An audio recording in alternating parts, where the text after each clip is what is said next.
ఓం శుభంకర్యే నమః. అగజానన పద్మార్కం గజానన మహర్నిశం అనేకదంతం భక్తానాం ఏకదంతముపాస్మహే. గురుబ్రహ్మా గురుర్విష్ణుః గురుర్దేవో మహేశ్వరః గురు సాక్షాత్ పరబ్రహ్మ తస్మై శ్రీ గురవే నమః. నిఖిల శ్రేయోదాయిని సర్వకార్య సిద్ధిప్రద పరబ్రహ్మస్వరూపిణి శుభంకరీ నమోస్తుతే. అస్మత్ శ్రీ గురుచరణారవిందాభ్యాం నమః. శ్రీ మహాగణేశాయ నమః. ఆదిత్యాది నవగ్రహ దేవతాభ్యో నమో నమః. ఓం శ్రీ శుభంకర్యై నమః. శ్రీ శ్రీ శ్రీ గణపతి సచ్చిదానంద సద్గురుభ్యో నమో నమః. మీనరాశి వారికి జూలై మాసంలో గల గోచార ఫలితాలను తెలియచేస్తున్నాము, శ్రద్ధగా ఆలకించండి. ఈ మాసములో ఉద్యోగస్తులకు కానీ వ్యాపారస్తులకు కానీ ఎవరికైనా సరే కొంత అనారోగ్యముతో సమస్యలు ఏర్పడతాయి. బద్ధకం అనేటువంటిది బాగా దగ్గరికి వచ్చేస్తుంది. ఎంతో వేగంగా చేయాల్సినటువంటి పనుల్ని కొంత నిదానంగా చేసేటువంటి సందర్భాలు గోచరిస్తున్నాయి. అలాగే జూలై మాసంలో మీనరాశి వారికి ఆర్థికపరమైనటువంటి లాభం కూడా ఉంది. గతంలో మీరు డబ్బిచ్చి కనబడకుండా వెళ్ళిపోయినటువంటి వ్యక్తి మీకు కనబడటము, తద్వారా మీరు కొంత ఊరటతో ఉండటం జరుగుతుంది. ఈ యొక్క భార్యాభర్తలు ఇరువురు కూడా చాలా ప్రేమతో ఆప్యాయతతో ఉండండి. మీ ఇద్దరి మధ్యకి మీ తల్లిదండ్రులు కాదు, వాళ్ళ తల్లిదండ్రులు కాదు, ఏ తల్లిదండ్రుల్ని రానివ్వద్దు. అలాగే ఈ యొక్క దాంపత్య జీవితంలో కొన్ని చికాకులు స్పర్ధలు ఉన్నటువంటి మాట వాస్తవమైతే మీనరాశి వారు ఆ స్పర్ధలని మీకు మీరే తొలగించుకోవాలి. స్నేహితులు కానీ తల్లిదండ్రులు కానీ ఏమీ చేయరు, ఇంకా నిప్పు వేస్తారు, ఇంకా మంట చేస్తారు దాన్ని, విడిపోతే బాగుండు వీళ్ళిద్దరు అని. కాబట్టి ఎవరినీ నమ్మకండి. మీరు ఒకరై మీరు ఇష్టపడి తల దించుకుని తాళి కట్టించుకున్నవారు, తలెత్తి తాళి కట్టిన వాళ్ళు మీరు. కాబట్టి ఆ ఆప్యాయతతో జీవనాన్ని గడపండి. గురు చరిత్రని పారాయణ చేయండి. దత్త గురు చరిత్ర అని ఉంటుంది. అది చాలా శుభ ఫలితాలని మీనరాశి వారికి ఇస్తుంది. గురుచరిత్ర పారాయణ ఈ యొక్క పౌర్ణమిలోపు ముగించడానికి ప్రయత్నం చేయండి, గురు పౌర్ణమి వచ్చేలోపు. అలాగే గురు పౌర్ణమి రోజున మీ గురువుని దర్శించి గురుదక్షిణ ఇచ్చి గురువుకి వస్త్రాలని పుష్పాలని ఫలాలని సమర్పణ చేసి ఆయన అనుగ్రహం పొందండి. ఇవాళ రేపట్లో గురువు అంటే నచ్చినవాడు గురువు అయిపోతున్నాడు. టాప్లో ఎవరున్నారో చూసి డైరెక్ట్గా వాళ్ళని కనెక్ట్ అవుతున్నారు. ఎవరికి మంత్రశక్తి ఉంది, ఎవరు నిత్యము అనుష్ఠానం చేస్తారు, ఇది జనాలకి అక్కర్లేదు కూడా. వాడు ఎంత కాంట్రవర్షియల్, అతనికి ఎంత పాపులర్గా వ్యూస్ ఉన్నాయి, అతను ఎంత కాంట్రవర్షియల్గా మాట్లాడతాడు, అతను ఎన్ని లక్షలు ఖర్చు పెట్టి మన చేత పూజలు చేయించగలడు, అతను పేరు చెప్తే ఆహా అంటారా అనే మనం చూస్తున్నాం.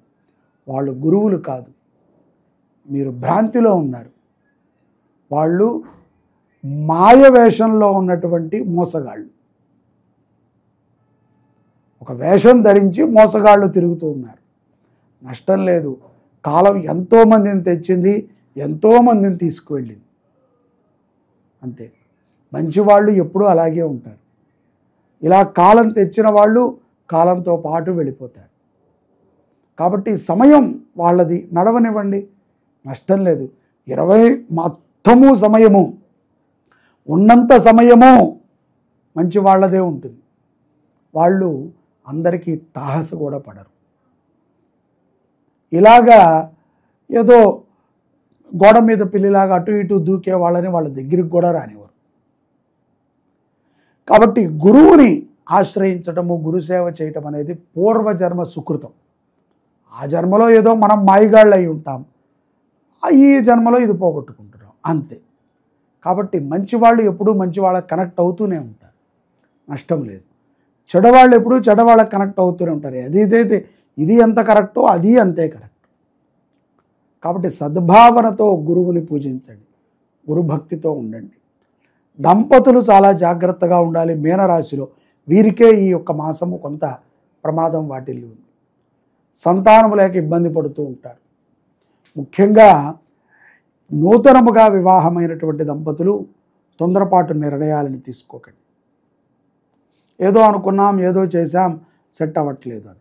డబ్బున్న వాళ్ళకి వాళ్ళంతా డబ్బుతో కడిగేద్దాం అనుకుంటారు, కానీ పాపపుణ్యాలు అనేటివి డబ్బుతో కడిగేవి కాదు.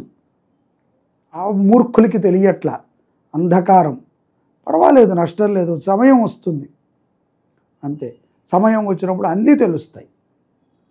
డబ్బున్నటువంటి వాళ్ళు చేశారు, వీళ్ళు చేశారని ఇక తెగించాల్సిన సమయం వస్తే అప్పుడు కూడా మీ నిర్ణయాల ప్రకారంగానే ఉండాలి తప్ప ఎవరో చెప్పింది చేయకూడదు. ఇలా చేద్దామనుకుంటున్నాం అని చెప్పటం వేరు, ఎలా చేయమంటారో చెప్పమండి అంటం వేరు. కాబట్టి తల్లిదండ్రులే మనకి మంచి విషయాలని చెప్తారు, గురువే మనకి మంచి విషయాలని చెప్తారు. అందుకనే గురు బ్రహ్మ గురుర్ విష్ణు, మాతృదేవో భవ, పితృదేవో భవ, ఆచార్య దేవో భవ అన్నారు.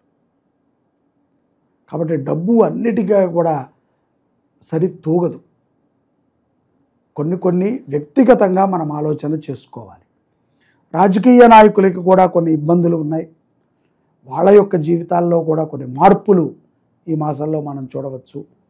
దేశ సుభిక్షంలో ఉన్నటువంటి కొంతమంది నాయకులు, పెద్ద పెద్ద పదవుల్లో ఉన్నటువంటి వారు ప్రాణగండం జరిగినా కూడా ఆశ్చర్యపోవక్కర్లా, గ్రహస్థితి ప్రభావాల చేత. అటువంటి వారి గురించి మనం ఎంత చర్చించుకుంటాం మానేస్తే అంత మంచిది.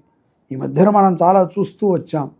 ఎక్కడో ఏదో జరిగితే వెంటనే అందరూ చక్రం గీసి దీనివల్లే ఇలా జరిగింది, వాళ్ళ యొక్క పాపులేషన్ కోసం వాళ్ళు మాట్లాడుతూ ఉంటారు. తప్పు గురించి ఎవరైనా మాట్లాడితే ఆసక్తిగా వినేటువంటి జనములు ఉన్నాం. కాబట్టి మంచి గురించి చెప్పండి. ఎక్కడైనా ఒక చోట పూజ జరుగుతోంది, కొంచెం డొనేషన్స్ కావాలి అంటే అది ఎవరూ వినరు, చేసుకుంటారు లేని మనకెందుకు అంటారు. అదే ఆ డొనేషన్ ఎత్తుకు వెళ్ళిపోయారని పెట్టండి, అందరూ చూస్తారు. అలాంటి సమాజంలో మనం ఉన్నాం. పర్వాలేదు, అయినప్పటికీ ఎవరి స్వార్థంలో వాళ్ళం ఉన్నాము. ఇక్కడ మీనరాశి జాతకులు దంపతులు చాలా జాగ్రత్తగా ఉండాలి. ఆరోగ్యం పట్ల శ్రద్ధ అవసరము.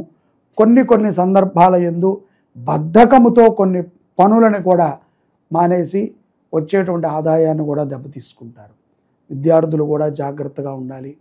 అలాగే అనవసరమైనటువంటి విషయాలలో దూరి ప్రమాదాన్ని తెచ్చుకోవద్దు. ముఖ్యంగా కోర్టు వ్యవహారాలు, పోలీస్ వ్యవహారాల యందు చాలా జాగ్రత్తగా ఉండాలి మీనరాశి జాతకులు. లేకపోతే చాలా ప్రమాదాలు ఉన్నాయి.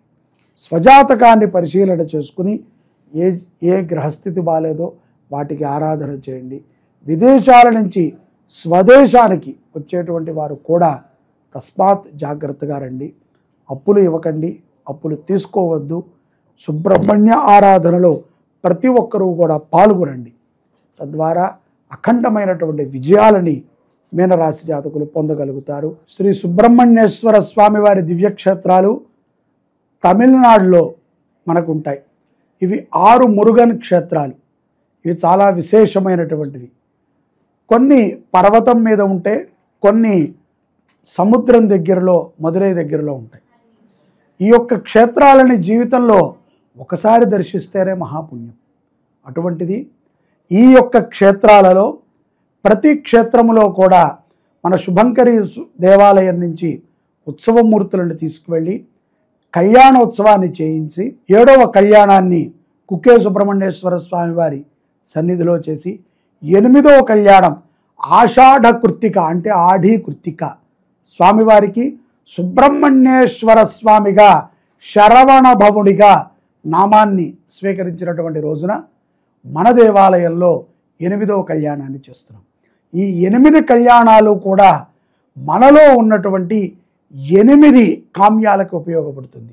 మొదటి కామ్యము వివాహం, రెండోది సంతానము, మూడోది పుట్టినటువంటి సంతానము ఆరోగ్యంగా ఉండటం, నాలుగోది సంసార జీవితం బాగుండటం, ఐదోది కోర్టు, ఆరవది మనకి ఉన్నటువంటి మానసిక చాంచల్య దోషాలన్నింటినీ కూడా నివృత్తి చేసేది, ఏడవది శారీరకముగా మనకి ఉన్నటువంటి బాధలు, ఎనిమిదవది అత్యంత విశేషమైనటువంటిది ఇవాళ రేపట్లో పిల్లలకి మాటలు రావట్లేదు, చాలా మగతగా ఉంటున్నారు.